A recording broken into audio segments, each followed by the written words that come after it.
deliver the results we are interested in seeing. Did you meet these systems in place No.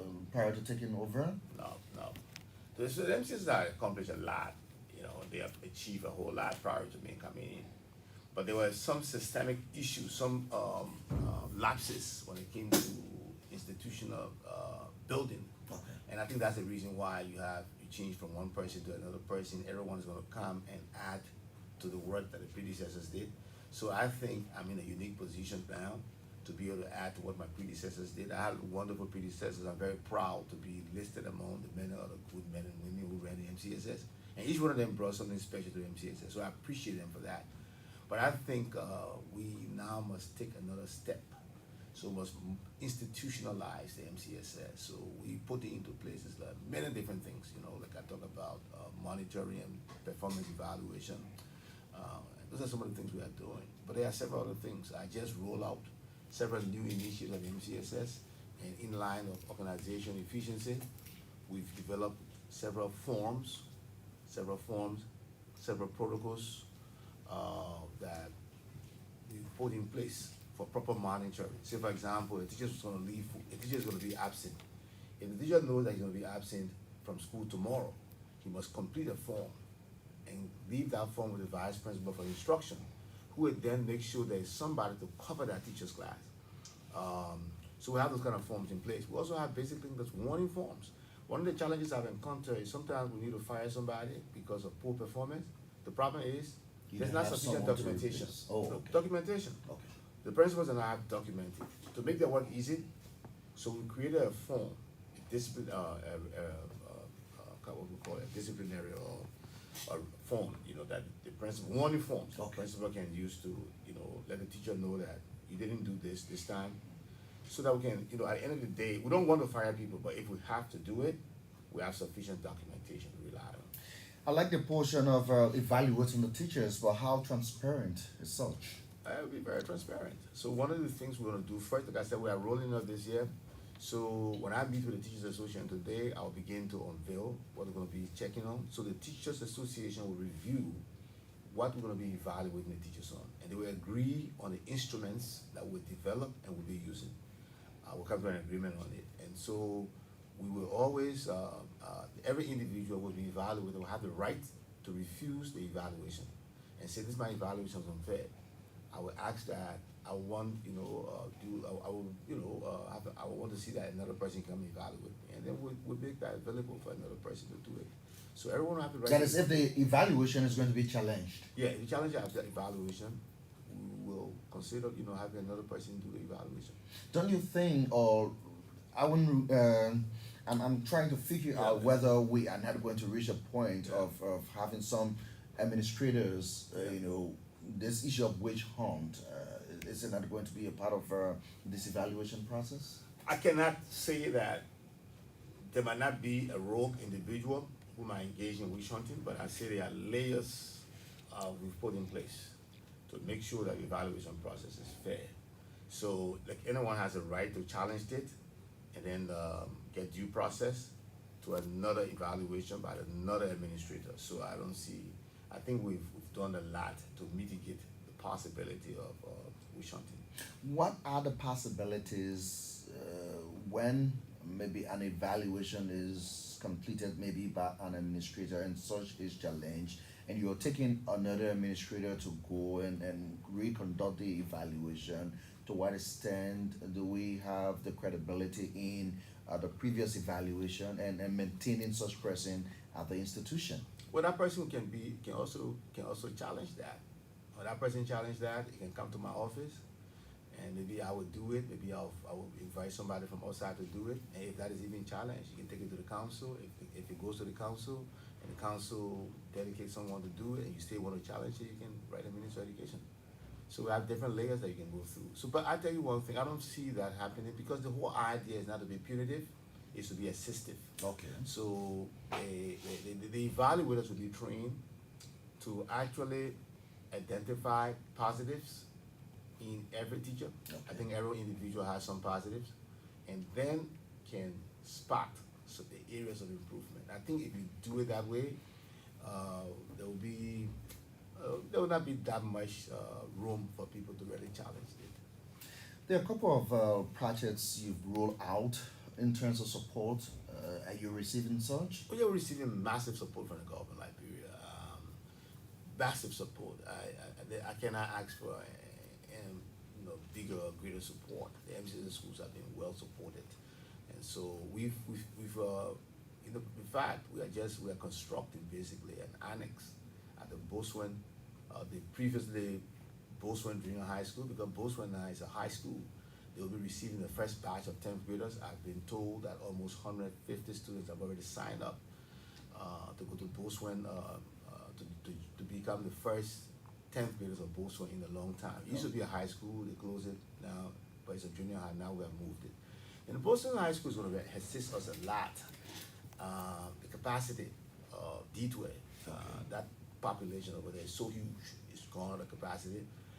We'll be seeking funding, maybe to add additional classrooms at D12, because just yesterday, the number that I heard was scary. I'm proud that the MCSS, a lot of people are interested in coming to the MCSS, but we just don't have the space at D12 Memorial High School campus to accommodate that huge population. Now let's talk about the academic performance of. We've talked about your teachers, but it's good to hear about the students. How did the MCSS perform On the last year? On the WAS, The WAGs. yeah. So the WAS, like I keep saying to most people around here, some people question it, but that's the only valid metric for monitoring students' achievement and school performance. Okay. So that's the one we have, so we're going to continue to rely on.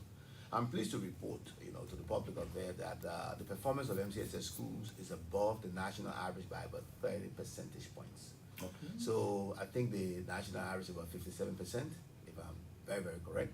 And our performance is about 86%.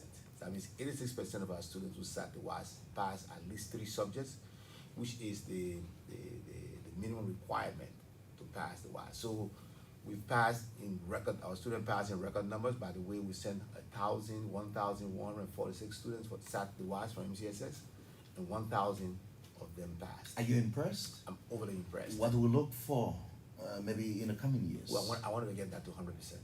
100%. Yeah, because you think it's capable, Yeah, or you're capable? Yeah. Okay. One of our schools had 100%. The Pipeline Junior and Senior High School had a 100% passing rate on the WAS, 100%. But that's not even, they didn't even stop there. So they sent 193 students, right?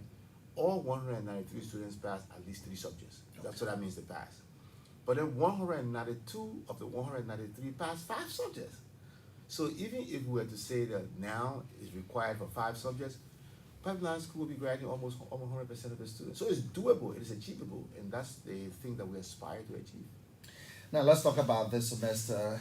I've been reading some articles online and hearing that establishing that the MCSS is a tuition-free school year for children. What definitely is the new or the news coming from the MCSS? Well, the news coming from the MCSS is great on so many fronts. Yes, students do not have to pay the MCSS a penny. I mean, I'm saying that they don't have to pay MCSS a penny to enroll at MCSS school. Now, were they paying before? Yeah, they were paying before. Last year, the fees ranged from 6,700, or I would say 4,000, because there were 2,007 going to the PTA, 4,000, 3,000, 1,000, and then 9,005. 9,005 was for the ECD, consistent with our visionary leader dream for Liberia. President Weah wants to make sure that students are in school on time, and so that we can address this issue of overage children in school once and for all. For now, we have one of the worst records in the whole world when it comes to children being overaged for their class. So we are making ECD totally free. What is ECD? Early Childhood Development. Okay. Yeah. So we're making it free. Last year, the kids were paying 9,500. It kept many parents from bringing their kids to school. That's just too much money for the poor people. So this year, we are wiping it out. We are making it free. We're improving the facilities. We're putting a television, a large screen television in each ECD center. We buy toys. We buy the books that they need. We equipping it. We had a lot of volunteer teachers for the ECD. Is it covering the kindergarten? Yeah, is it what we're talking about? Preschool, kindergarten. Yeah. Okay, so not the elementary. No, not elementary yet. Okay. We're talking about kids from 3 to 6. Okay. 3 to 6. So we're bringing everything to enhance the experience of the students. And possibly we might even build an ECD center. So we want to build a model center that people from other parts of Liberia can come and see how an ECD should be run. So we are working on building that. Why are you focusing on the ECD program? You tell me, that's the most important. You know, Is it very important? it's predictive of the success of any individual. Having a very sound, solid preschool experience can translate into success at the college level, at the postdoctoral, at any level. So that's why we are very, very much interested in that. How decentralized is maybe the waiver for the ECD program? Decentralized, we have our ECD programs all across Okay. MCSS. We have about, we're gonna have 8 of them. They are spread all over. We have some of them in the Cinco cluster, some in the Central Monrovia cluster, some of the Bourgeois Island clusters. But in addition to the ECD, we are also introducing what we call accelerated learning programs. We see that too many of our 10 years old, 12 That's the years old- ALP program. Yeah, ALP. Okay. We have too many 10 years old and 12 years old, 11 years old, enrolling in school at an advanced age, and they've been placed in first grade. Some of them were even placed in ECDs. So this year, ECD will be strictly 3 to 6. There will be no 7-year-old, no 8-year-old in ECDs. So we developed the accelerated learning program. Will be piloted it at several of our schools, and it's intended so that a child who is 14 years old just entering school will have the ability to finish first grade and sixth grade in 3 years, and save them the frustration that they face in the wake of having to do 6 years in elementary school. Are they going to be adequately trained? Yeah, they're gonna be adequately prepared. They have materials.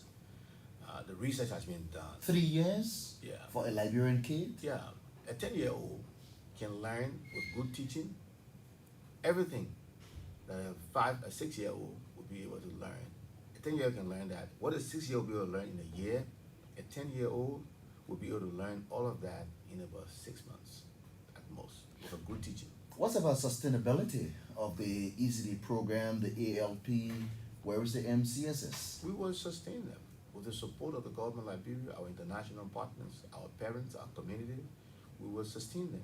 The programs are very crucial to our, it's very crucial to making sure our national inventory of skilled labor is fully equipped. So if we want to make sure that we have highly qualified, competent people in Liberia to attract big companies to come here, to bring black manufacturing people to come here, then we have to sustain the ECD program, because they are a predictor of highly qualified individuals of the future. So in the Liberian context, we have free school for children who will be attending the MCSS, especially for kindergarten level. Yeah. Free school. Free school for everyone. They're not going to pay a dime. And they'll be fed. What's about uniforms? No, they'll buy uniforms. Or they will have to buy Yeah, their but uniforms. ECD students will also be fed. They will stay in school up to 3 o'clock.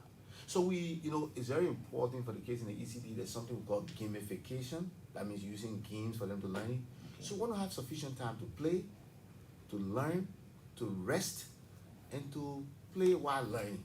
So they're going to be in school up to 3 o'clock. They're going to have opportunity to watch televisions, or watch videos, play video games. They're going to have opportunity to get outside, run around, because it's very important for kids at that level. They developing a family. You're on record for saying this. Oh yeah, well come and see it. Okay. We will be doing what we said we're gonna do.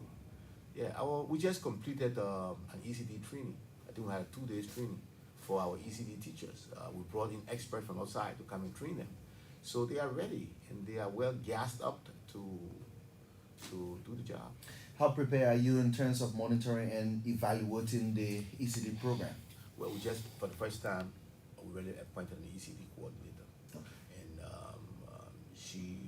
we were having a meeting in the central office, and she was interested in an office space for her, because she wanted somewhere to kind of be doing her work. So, trust me, I just ordered some new desks. I just asked the people to prepare your office, and so she was very excited. So, no, we're going to be very strong on monitoring, because we believe that what gets monitored gets done.